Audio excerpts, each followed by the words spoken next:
Hello and welcome to Moment of Truth on Labour Social. I'm Graham Hughes. So yesterday at the COVID inquiry, you heard from the idiot whisperer Dominic Cummings, doing no favours whatsoever for the League of Privately Educated Sociopaths. We found out that at the start of March 2020, Boris Johnson didn't think that COVID was a big deal.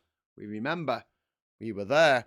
He thought that it would be like swine flu, a deadly disease that killed more than 450 people in the UK, and therefore nothing really to worry about.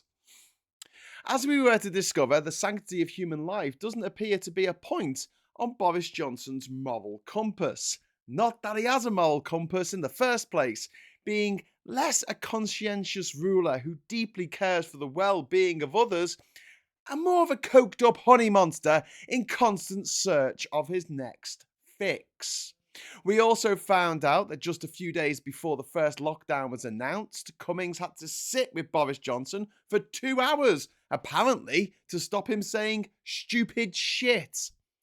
And apparently it was only a matter of time before Johnson's babbling exposed the fact that he didn't know what to say. Again, we remember. We were there. Cummings went on to call Helen Karaoke Machine McNamara, who was the Deputy Cabinet Secretary at the time, a see you next Tuesday, and said that he would personally like to handcuff her and escort her out of the building, because it turns out that being a grotesque misogynist is no bar to being chief advisor to the most powerful person in British politics. Tories, eh? In the summer of 2020, Cummings referred to Johnson's team as feral and useless. He called Matt Hancock a proven liar who no one believes. In September 2020, Cummings called ministers moronic and said they couldn't understand priorities. He also referred to Johnson as being like an out-of-control supermarket trolley. We remember. We were there. In the October of 2020, when people were clamouring for another lockdown, Boris Johnson was saying we shouldn't have another lockdown. He didn't want to be the PM who cancelled Christmas.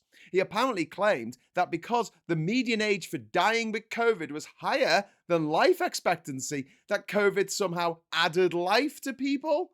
Johnson clearly doesn't understand data, statistics, percentages, averages, modes, medians, or, anything other than how to eat cake, snort cocaine, and live like a pig. A fuck pig, if you will. Talking of fuck pigs, a lot has been made about Dominic Cummings' use of foul language. But I see that as just one of many factors that make up what can only be described as the genocidal arrogance of Cummings, Johnson, Hancock, Sunak, etc. An arrogance that people are simply not born with. An arrogance that has to be installed somehow. Therefore, it comes as no surprise that all four of those men I just mentioned attended private schools. I can't stress this enough.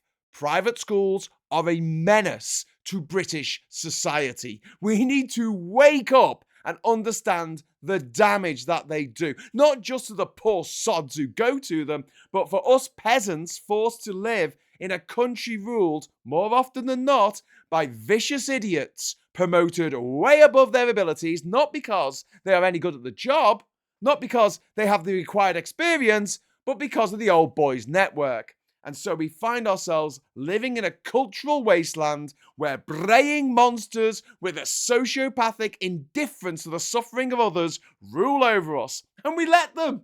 We vote for them. We hero worship them.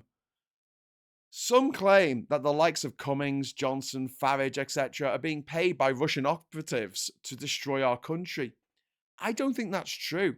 I think the sad fact is that Russia doesn't even need to pay these people to put a wrecking ball to everything that was once fairly decent about the United Kingdom. Don't get me wrong, this place was never perfect, but it was a damn sight better before these monsters got a whiff of real power. We remember. We were there. Let me know what you think in the comments below.